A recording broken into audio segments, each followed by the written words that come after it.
It's the Happy Families Podcast. It's the podcast for the time-poor parent who just wants answers now. I say all the time to parents when I'm talking about social media, you can fence the pool, but you can't fence the ocean.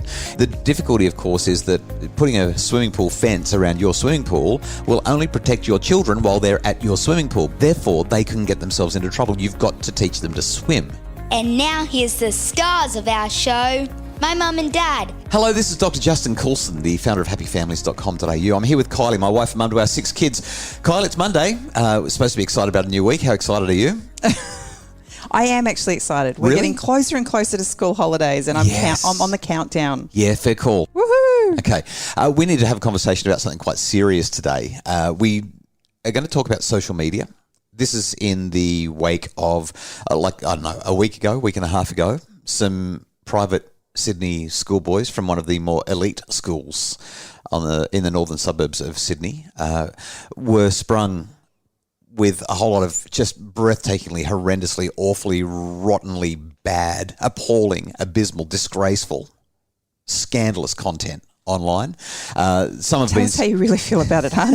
Well, I wrote an article in the Daily Telegraph the day after the news broke about what's going on and why boys keep on getting caught up in this kind of behaviour.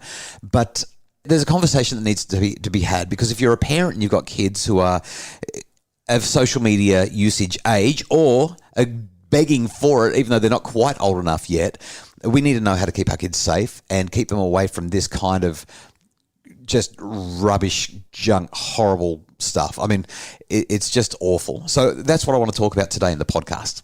Well, it's interesting that this news story has come up, because just recently in an article on Forbes.com, they talked about the results of 32 studies and what it teaches us about parenting in the age of social media. Yep. And what I found really interesting was it acknowledged that it is possible for parents to put guardrails in place to help reduce the preteen and adolescent anxiety and depression that is often resulting from an overexposure to social media. It's not just anxiety and depression, though. When you look at the behaviour of these particular boys and so many others like them, it's completely inappropriate. When I read that, it reminded me of that analogy that you've talked about before about the pool. We're talking about guardrails. We're talking about putting parameters in place for our children. And I really love that analogy you share about the pool and the pool fence. So as soon as you said guardrails, I thought I should share that metaphor. So essentially, I say all the time to parents when I'm talking about social media, you can fence the pool, but you can't fence the ocean. In other words, a lot of parents will say, well, we're fine. We've got it under control because we've got our internet filters and we've got our screen time set up and all that sort of thing. Our kids are going to be okay, and we monitor them. We know what's happening. The difficulty, of course, is that putting a swimming pool fence around your swimming pool will only protect your children while they're at your swimming pool. But as soon as they go to somebody else's house, they go to the lake or the beach, or they go to the stream or the river while you're camping, whatever it is, there's no fences at those places, and therefore they can get themselves into trouble. You've got to teach them to swim. So fencing the pool is like having your filters and your monitoring and all that sort of stuff. I know some parents who monitor their children's keystrokes on their phones and on their computers, which is just so excessive, and it's still actually unhelpful because the job is not to monitor so much as it is to teach and then work with your children. And so that's the metaphor, and hopefully that's in harmony with what you found in that article. I think it's really important for us as parents to understand that putting the fence around the pool at an early age is an important part of the process. It's age and developmentally appropriate. Yeah, nice point, yes. That we put a fence around the pool. Yep. But if we're not able to adequately teach and inform and educate our children, one day they will find themselves in the open ocean and they won't have the skill sets necessary to navigate. So I'm the researcher, but let's hear what you've discovered. What was it, 32 studies? What are the 32 well, studies thankfully tell they us? didn't make me read all 32 studies. Right. And it really actually was just a really helpful article, and gave 3 recommendations that we as parents can do to help navigate these challenges. All right, well, we'll link to it in the show notes. Why don't you walk us through it, though, and I'll add some commentary along the way. So the first recommendation was to know the different styles of social media parenting. Okay. When I first read it, I actually thought it was like, I need to know everything about social media. I didn't see the parenting underneath. Okay. And so I was like, oh my gosh, that's just like such a big, long list of things I've got to work out and apps I've got to understand. You got to get across Discord. You got to know TikTok. And you got to, yep. My mind was boggling until I kind of read the next line and went, oh, I can do this. There's only 4. Right. So they talk about autonomy supportive parenting. Oh, well, this is my favourite article in the whole wide world then. They talk about autonomy restrictive parenting. Sure, yep. They talk about inconsistent parenting. Yep. And they talk about permissive parenting. And as I read the descriptions of each of them, I have to admit that you and I have literally been through all 4 of those at different stages with our kids around social media. All right, so let's talk about all 4 of them. Where do you want to start? Well, I think we actually start with number 3 and 4, inconsistent and permissive, because I think that that's often where we find ourselves when we're navigating uncharted waters. So permissive means you kind of don't give any restrictions. You don't give any rules. There's no limitations. Hey, kiddo. I'm going to suggest it's actually avoiding conflict. Yeah, maybe. For most parents, I think when we become permissive, it's actually about avoiding conflict. We want to continue to keep connection with our child, and therefore we think that by not giving restrictions to their behaviour that we'll actually continue to keep that connection. Yeah, my sense also is that there's probably permissiveness because a lot of parents are like, I don't know what to say, I don't know what to do, I don't know how I'm supposed to do this. It's just easier to go with the flow.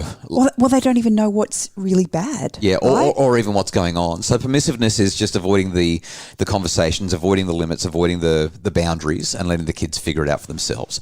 Not effective. Not effective at all when it comes to helping kids to stay out of trouble. Those kids that got in trouble recently at that school and ended up being suspended, I would venture, while I haven't had conversations, I think that it would be reasonable to predict that most of them had parents who were fairly permissive in terms of monitoring, being across, knowing what's going on. They just weren't there.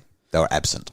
Well, and then you look at inconsistent, where you would probably acknowledge that there would be a random variation of strictness, permissiveness, and autonomy supportive in there, because it's just this random mix. Sometimes we're vigilant and we're right on the ball, and other times we just drop everything. Okay, so I'm not supposed to say this, but this is me when I'm tired or when I've been away for a few days and I walk in and I see the kids on the devices and I'm just like, right, that's it. I've had enough. Get off. I'm done. I've only just... And we get cranky at the kids, or I get cranky at the kids and say, get off the screens. I can't believe you're still on the screens. And then 2 seconds later, you walk in and say, actually, they haven't been on their screens all day. I've been monitoring it really well. And I've just given them permission to use their screens. And so there's that inconsistency between parents. But also, if we're having the conversations and if the rules are firmly established, then we're not going to have to worry about those kinds of explosions. But sometimes it's okay, sometimes it's not. The kids get confused. So the last 2 are obviously at opposite ends of the spectrum. We're talking about autonomy supportive parenting, but then there's also autonomy restrictive. Yeah. So let's start with autonomy restrictive parenting. So this is where there's no consideration of what the kids want. No consideration. So how would you consider that autonomy then? Because they're not able to use their autonomy. Well, it's controlling. Autonomy restrictive is just a fancy way of saying controlling. Yeah. Okay. So you've got permissive, which is zero control. You've got inconsistent, which is sometimes controlling and sometimes laissez-faire, permissive, do whatever you want. But then you've got autonomy restrictive, which is essentially a fancy way of saying these are parents who say, hey, my way or the highway. You do as you're told. You don't have social media. You've got to be off screens by 8 o'clock. You've only got an hour for homework. It's really, really controlling. And that will work until you're not present. After the break, let's talk about autonomy supportive parenting. Your daughter just walked by, eyes glued to her phone, expression unreadable. You ask her to put it down, but she balks. You know it's not good for her, but you're not sure why or how to support better choices. In the webinar Pixel Perfect, I join with psychologist and teen tech expert Jocelyn Brewer to discuss how to set screen boundaries that work for you and your daughter. Check out Pixel Perfect now on the Happy Families webshop. It's the Happy Families podcast, the podcast for the time-poor parent who just wants answers now. And you made a promise. We're going to talk about autonomy supportive parenting in relation to this social media. Yeah, so any article that talks about autonomy supportive parenting, I'm a huge fan of. There's a whole lot of different parenting styles that are out there. I'm writing a book at the moment And the book is all about parenting styles, and the one that I'm making the biggest deal about is autonomy supportive parenting. So I have to read the book now. You've told me all about it. Autonomy supportive parenting basically says, I want to understand the world through your eyes.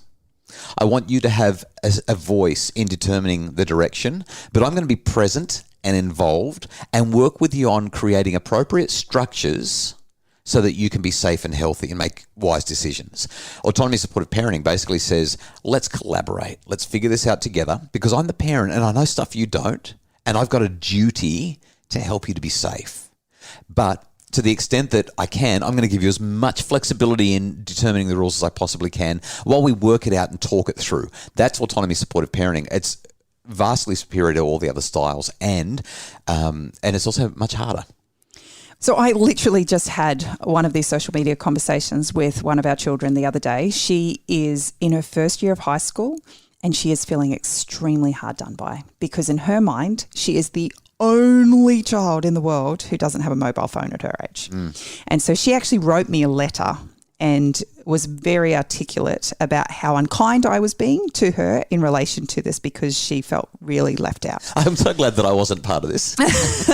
And so when I first read the letter, I kind of really got quite frustrated by it, until I realised that I just needed to take a step back. This actually wasn't about me. This was about her, and I needed her to know that I understood where she was coming from. So after taking maybe more than 2 or 3 deep breaths, I was able to have this beautiful conversation with her where I kind of said, let's talk about this. I said, you're acknowledging that you're feeling really hard done by because you're being treated differently to everybody else, especially your 4 older sisters. So let's just take a step back and talk about when each of your sisters received a mobile phone and how their interactions with social media came about. And as we went through that process, and I kind of went through each of her sisters and I articulated when they got a phone and when they started paying for a phone and all of those kinds of things, it became very clear to her that most of her sisters, it wasn't until they were nearly 15 where they actually got their own phones. She's in grade 7. But her mind, what she's seeing in front of her is that everyone else has one and I don't. And so as I sat there and we talked about it, and I said, okay, so if the tables were to be turned right now, I said, and you had your 11-year-old daughter sitting in front of you, and she had this dilemma, and you understood what I now understand, what would you say to her? And she said, well, frankly, I would tell her that if she would wait till she was 13, she could have a phone.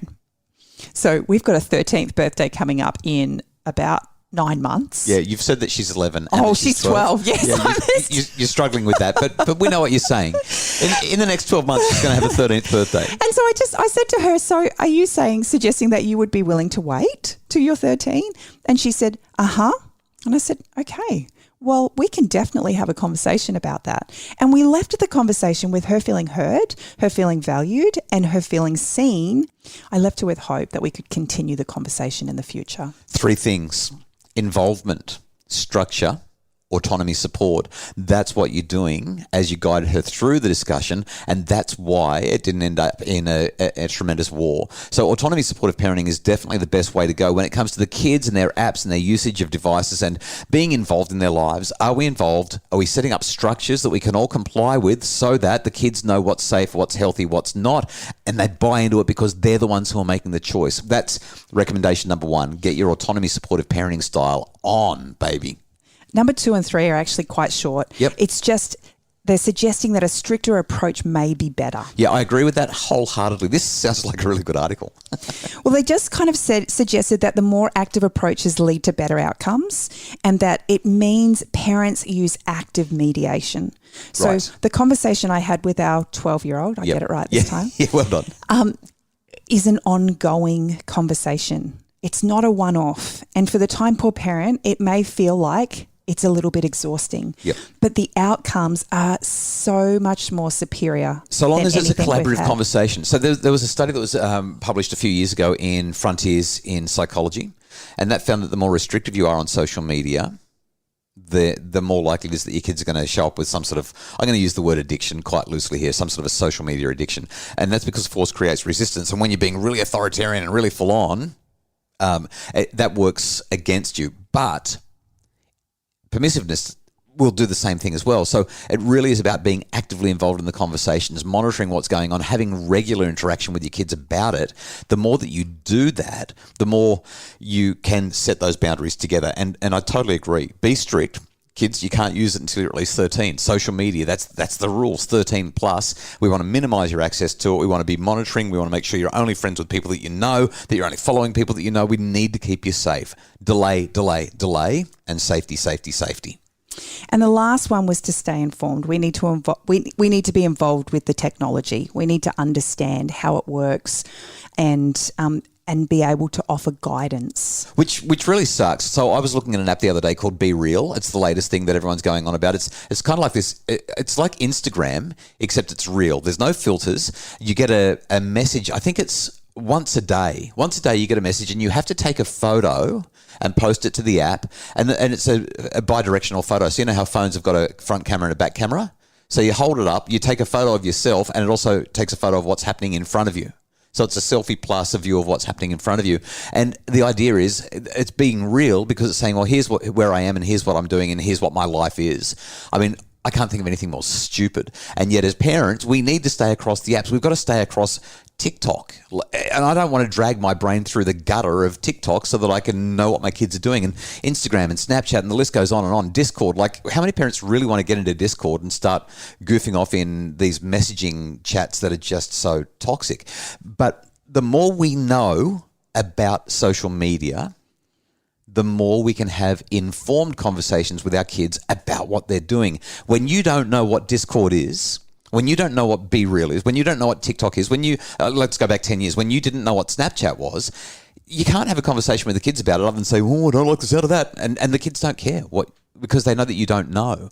So we've got to be having intelligent, informed conversation, which means that we've actually got to at least read the apps or watch a YouTube clip where somebody's teaching you about the apps so that you know what you're talking about and you can have useful conversations with the kids.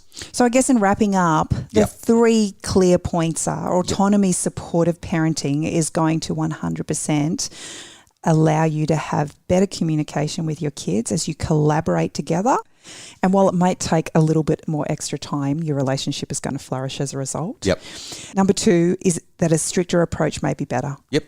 It's just so important that we stick to our guns as parents, work through the process with our children, and we'll definitely get better outcomes again. And then the last one is stay informed. We just need to be across. We don't need to fully involve ourselves, but we just need to be across what's going on in their worlds around social media.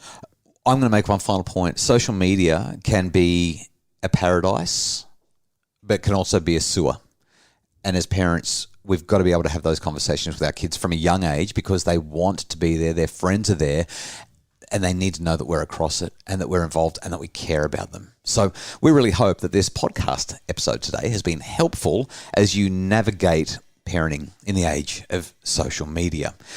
During the next week, we've got some really big podcasts coming up, including tomorrow, a 12-year-old that keeps on pushing the boundaries. What do parents do when they've tried to explore, they've tried to explain, they've tried to empower, and everything's backfiring? That's a listener dilemma that we'll respond to tomorrow. On Wednesday, a conversation about birth trauma. And Thursday, Kylie, you know my Doctor's Desk episodes that you roll your eyes about and groan about? We got feedback via podcasts at happyfamilies.com.au the other day, and somebody said... Was that one feedback? It's my... This person... Just putting out there one. Shanna is her name, and Shanna said the Doctor's Desk episodes are my favourite. And we've got one coming up this Thursday. It's all to come this week on the Happy Families podcast. Thanks so much to JR, Justin Rawn, our producer from Bridge Media, for making the podcast sound the way it does, and Craig Bruce, our executive producer. If you'd like more information about making your family happier, check out the show notes or visit us at happyfamilies.com.au.